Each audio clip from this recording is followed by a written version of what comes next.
Let's talk about perfectionism, the very trait that got us through medical school, but now keep us exhausted, overworked, and never feeling enough. In today's episode, I'll break down why perfectionism shows up so strongly for female physicians and share 5 practical ways to loosen its grip without compromising the excellent care you give your patients. Because medicine doesn't need your perfectionism, it needs your brilliance. As a female physician, I know how challenging it can be to navigate the stressors of today's healthcare system. Over the years, I've witnessed countless changes, most of which only added to the workload and emotional burden on providers. After 2 decades as an allergist, I hit a wall. Burnout was real, and I seriously considered walking away from a successful practice. Then something unexpected happened. I discovered life coaching through a podcast, no less. Yes, a podcast. That simple moment sparked a profound transformation. I began to shift my mindset, act with intention, and pursue what once felt like impossible goals. Eventually, I found my next calling and became a certified life coach myself. This podcast is my way of giving back, combining what I've learned and I'm still learning through the lens of a physician, a foreigner, and a woman. I'm here to support, inspire, and grow with you. Let's do this together.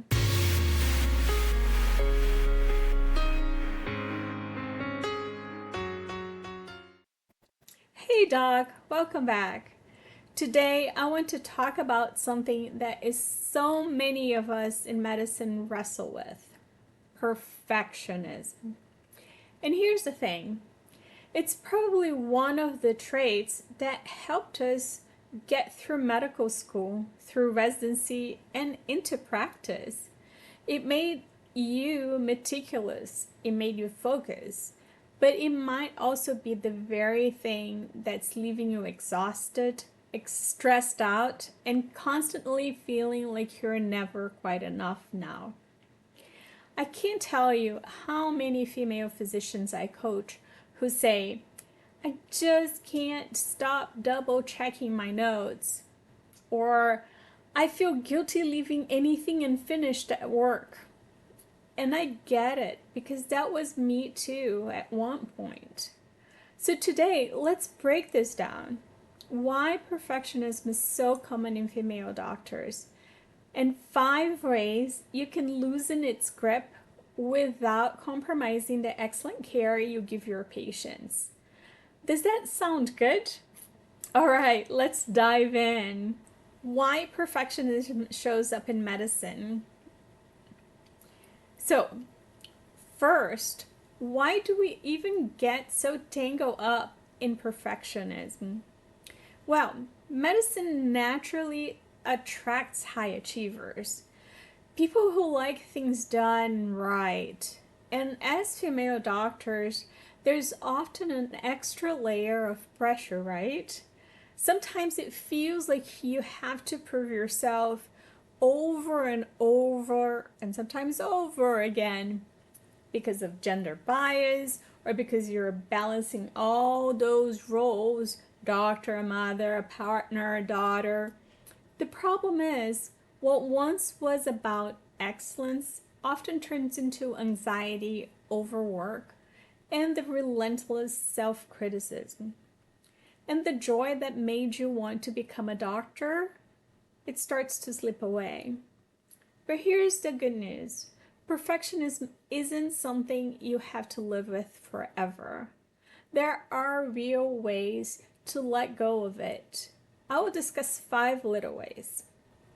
The first thing is to redefine what success looks like.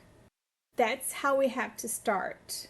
Perfection says it has to be flawless.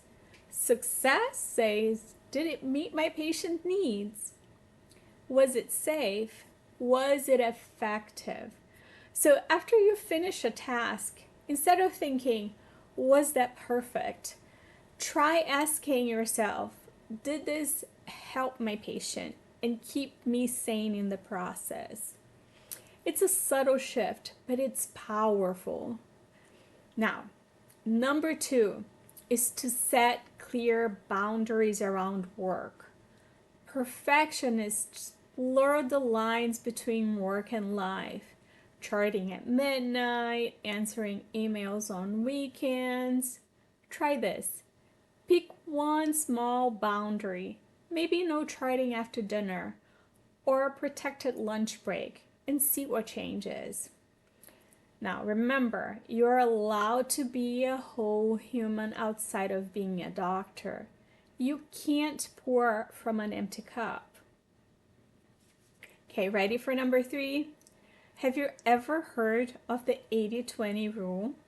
This one is one of my favorites. Did you know 80% of results often come from just 20% of your effort? That means some of what we're obsessing over, it's really not moving the needle. It's empty work. For example, that chart note, it doesn't have to read like a New York Times article. It just had to be clear and accurate. So ask yourself, what's really important here?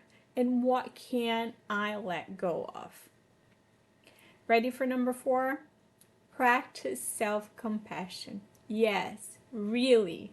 Okay, I know what some of you are thinking. Self-compassion? I don't have time for that bubble bath and meditation crap. But that's not what I mean. I'm talking about how you talk to yourself in your own head. Next time you make a mistake, or even just fear one, ask, would I say this to a colleague? If not, change the script. Change what you're thinking. Try saying, I'm human, I am competent, I am enough. Research shows self-compassion actually lowers burnout and builds resilience. And who doesn't need more of that? Okay, ready? Number 5, get support. Don't go it alone. Perfectionism thrives in isolation. Find a mentor, join a peer group, or work with a coach who gets it. Honestly, one of the most healing things is hearing another doctor say, oh, me too. If you ever thought everyone else has it together but me, let me tell you, that's a lie. None of us have it all together all the time. Now, before I wrap up, I want to give you something you can use right now. A quick 1-minute mindfulness reset. If you can, put both feet on the floor and let your hands rest gently on your lap. And if it feels safe, go ahead and close your eyes. Take a slow breath in through your nose and exhale through your mouth, like you're sighing out the day. Now imagine all those perfectionist thoughts. Did I do enough? Did I miss something? Just floating by like clouds. You don't need to push them away. Just notice them drifting past. Take another deep breath in, and this time, as you exhale, silently say to yourself, I am enough right here, right now. Take one more deep breath, and when you're ready, open your eyes. That's it. Just 60 seconds, but it can make a huge difference. So there you have it. 5 ways to start letting go of perfectionism. Redefine success, set boundaries, use the 80-20 rule, practice self-compassion, and get support.